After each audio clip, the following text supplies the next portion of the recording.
the 49ers are trading for edge rusher Bryce Huff from the Eagles. He was awful for them, but he was good for the Jets when their head coach was Robert Saleh, who's now conveniently the defensive coordinator for the 49ers. Jesse, it is an honor to have you back on the channel. What do you think of this trade that hasn't happened yet, but it's going to? Well, first of all, for what it is, a rotational pass rush piece, I do like it. He's under contract for 2 more years, so it's probably not just a 1 year play.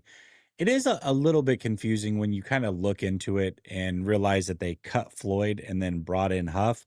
Now, obviously, Huff's a younger version, a younger player, but Floyd has been the more productive player throughout his career.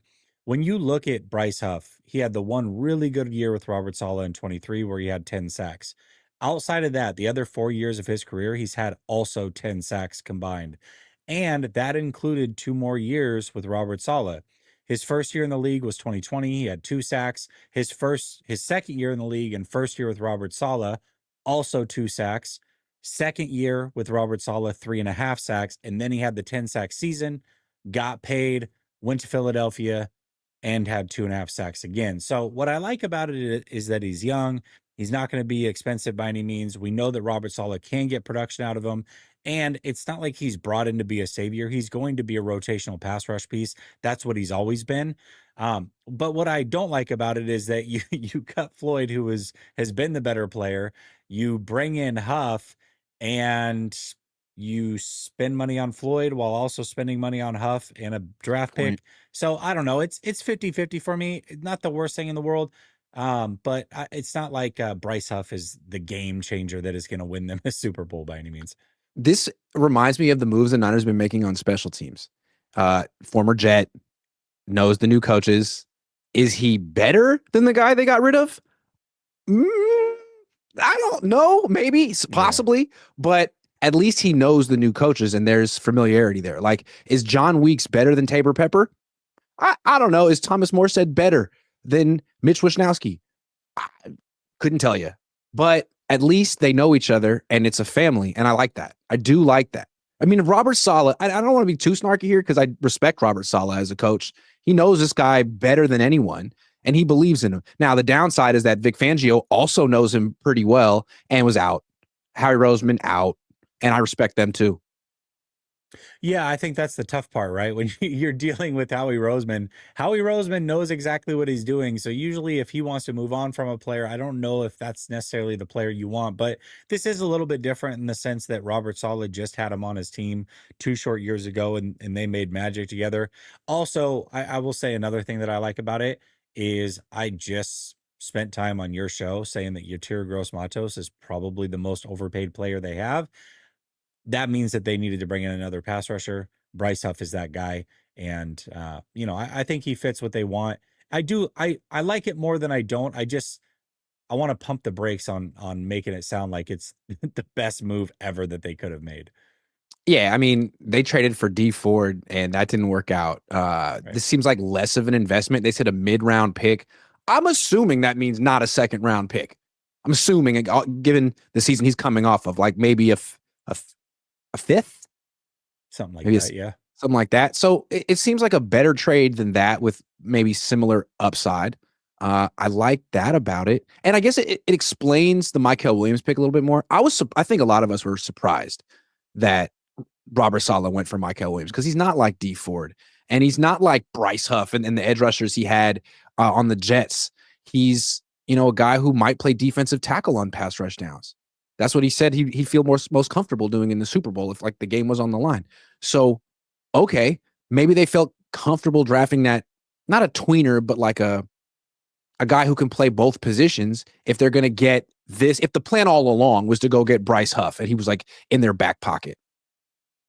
Yeah, I think that was kind of the way that I looked at it is Mykel Williams early on is going to be the interior pass rusher, but that was kind of why over time I was like, man, does it really make sense that they moved on from Floyd knowing that they do need a pass rusher on those downs? Well, now you have the answer. Bryce Huff is in, and he'll be the guy on third downs, second down and long, what have you, that'll come in, be the pass rusher. They'll kick Mykel in. And that overall, this does make their pass rush unit better. It does. And that's always a good thing. And I think this is like he's more to Robert Saleh's taste as an edge rusher. Like He he's low to is. the ground. He's 6'1.5", kind of like D Ford, kind of like Elvis Doomerville. I think he likes a speed rusher. He can line up way wide, someone who can get underneath an offensive tackle's hands and bend the edge like that.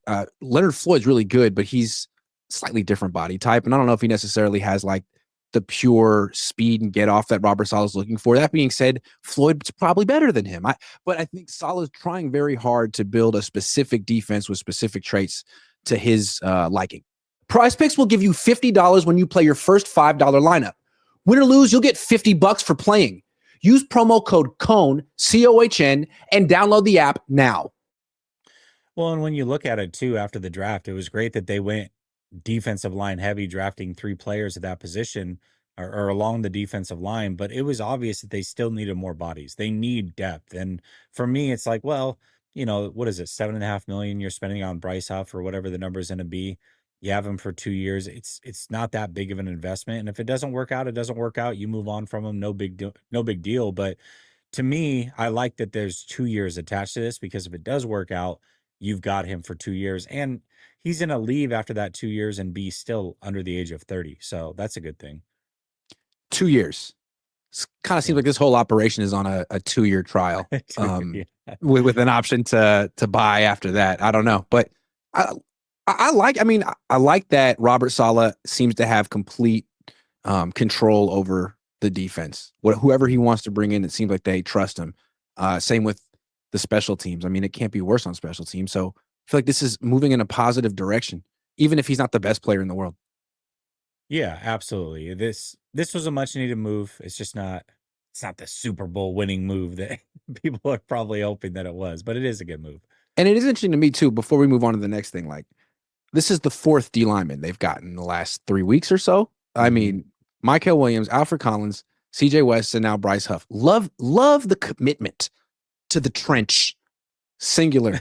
But what about the other side? I mean, you have all this cap space. It's great that you're using some of it. I love that too. But maybe, I mean, all I know is that Spencer Burford was playing left tackle yesterday at practice. Maybe that's where he needs to be, Jesse. Maybe that's his spot.